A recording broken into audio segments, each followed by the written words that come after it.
Sì, settimana scorsa abbiamo arrivato a questa conclusione che la prima Pasqua è per la nuova nascita, cioè essere nato di nuovo o avere il primo cammino con il Signore, la nuova nascita. Questa nuova nascita, cioè quando diventiamo credenti, è il nostro spirito che è nato di nuovo. Quindi la prima Pasqua è per questo. La seconda Pasqua è per la cosiddetta liberazione, perché sì, la credente, una volta che una persona è salvata e diventa credente, ha tante cose da essere liberato.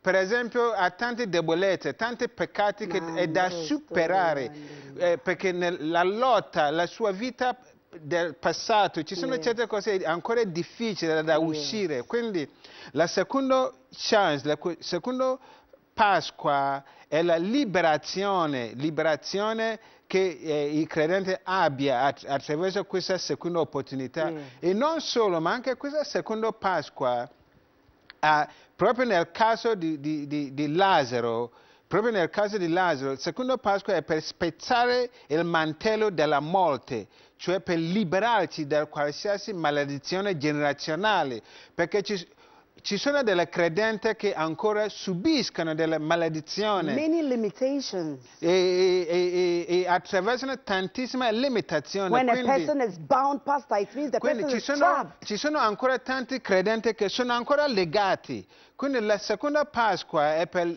essere liberato da questa limitazione, One of the words for maledizione. trap is to walk crookedly, to be bent over. And so to walk crookedly is how do you call it? Is swaying from the promises that God has laid for you. And so Isaiah says, these men are bound, and there is none to say restore. And so Jesus also said, Lazarus is bound. I have resurrected him from the dead, but loose him. So the question is, what was Jesus trying to tell us when he said, loose him? He was saying, apply the second Passover. Loose him does not mean when I see you, Pastor Bani, I don't have to come and remove any cloth from you. It is a spiritual estate he was talking about. So what do? You plead the blood of Jesus. What do? Maybe the person might be bound in drugs, or might be born again but bound in poverty, might be born again but bound to bad dreams and harassment and satanic oppressions. And so when you say loose him, you are saying, I plead the blood of Jesus for you. I claim your liberty for you. So loose him means that be free in Jesus' name. È per liberare, perché to plead the blood of liberare lo credente che è ancora legato. E quindi in che modo liberiamo, sleghiamo questo credente? Attraverso l'Eucaristia, attraverso applicando il sangue di Cristo. A believer is going through financial hardships and he begins to say that Jesus became poor that I might be rich. I accept my riches in Christ. I am rich in Christ. He's losing himself from the bondage of poverty. Quindi ogni volta che lo credente che sta subendo la povertà inizia ad appropriare sua eredità dicendo che Cristo ha subito la mia povertà e io approprio la ricchezza di Cristo, vuol dire che questo credente cosa sta facendo? Sta facendo la seconda Pasqua. Many people I heard from Bonke say that if Jesus died for the sins of the world, why is not everybody saved? And Bonke answered and said, there are so many soap factories in the world, but if you are dirty, defiled, and you don't go and take the soap and rub it on yourself, you will not be made clean. So you can be saved, but if you don't take the blood and apply it to your situation, you will live bound just as you are. So Jesus said, loose him and let him go. You have to declare your year of deliverance and liberty in Jesus' name. Sì, la potenza del sangue di Cristo è ancora, la guarigione che avviene attraverso di Cristo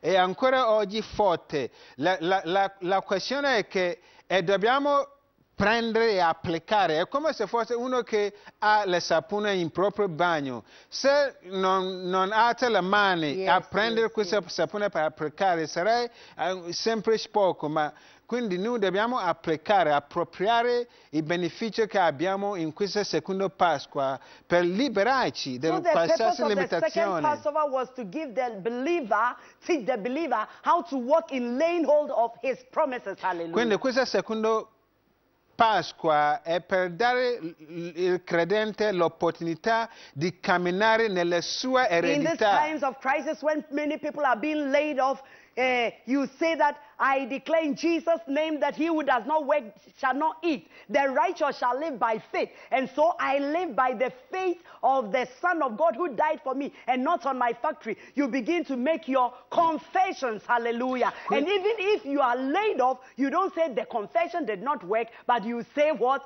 The righteous shall live by faith. And you live daily by faith. Hallelujah. Quindi, anche se vediamo attualmente il mondo di oggi che questa crisi che molte persone stanno attraversando, sì, crisi c'è, però dobbiamo sempre proclamare o confessare o dire che anche se c'è crisi, noi non facciamo parte della crisi, ma facciamo parte del Cristo. Questa deve essere la nostra proclamazione affinché l'eredità e le promesse di Dio avvengano adempiute nella nostra vita. So the second Passover was instituted for the believer who is defiled, or when he is defiled, the blood is available for you. Quindi questa seconda Pasqua è stato stabilito per il credente che è limitata affinché se viene applicata sarà liberata.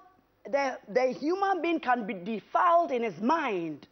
Sì, e poi anche ancora lo credente o l'essere umano può essere inquinato nella mente. Defiled in his spirit. Uno può diventare inquinato nel suo spirito. Or defiled in his body. O nel corpo. That is why Paul says in Thessalonians that we keep our bodies blameless, whole. Why? Because when you are defiled, that is where you claim your wholeness. Ecco perciò ogni volta che c'è inquinamento nel nostro essere, la seconda Pasqua è lì per rimettere con il Signore.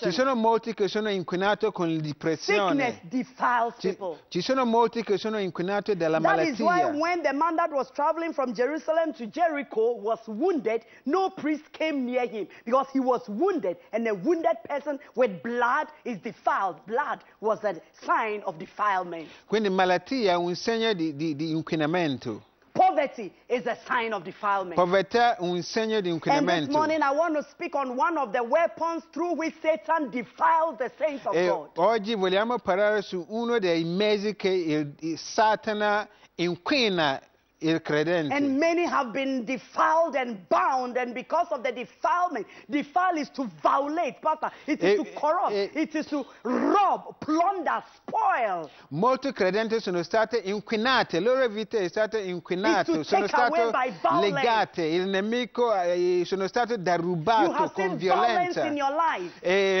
La casa subiscono violenza. Sono stati fregati. You have been treated with contempt. Tutto questo qua sono specie di inquinamento. Defilement means to be mocked.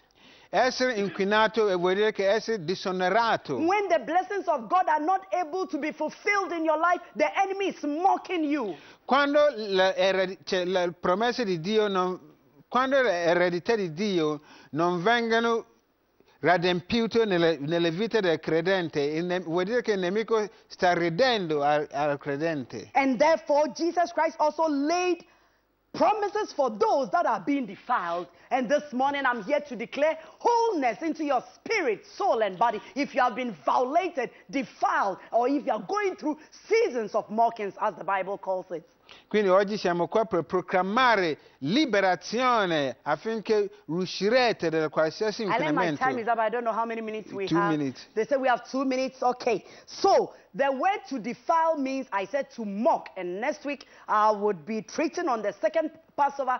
When King Hezekiah decided to celebrate the second Passover, the Bible says in the book of 2 Chronicles chapter 30 verse 7 that they mocked him. Anytime you want to plead the blood, you want to claim and lay hold of God's promises for your life, that is where Satan comes to attack you.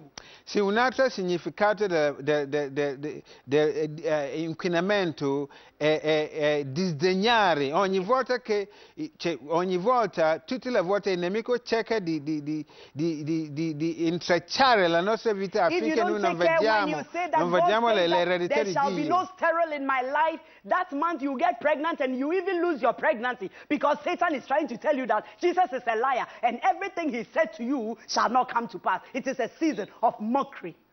Ogni volta che non vediamo l'eredità di Dio nella nostra vita, vuol dire che il nemico che sta lì, c'è una battaglia e il nemico sta lì a disdegnare le nostre And vite. so when King Zekiah decided to celebrate the second Passover, he didn't know. When he decided, the Bible says in verse 10 that, so the post passed from city to city through Ephraim. Remember, Ephraim means double blessing.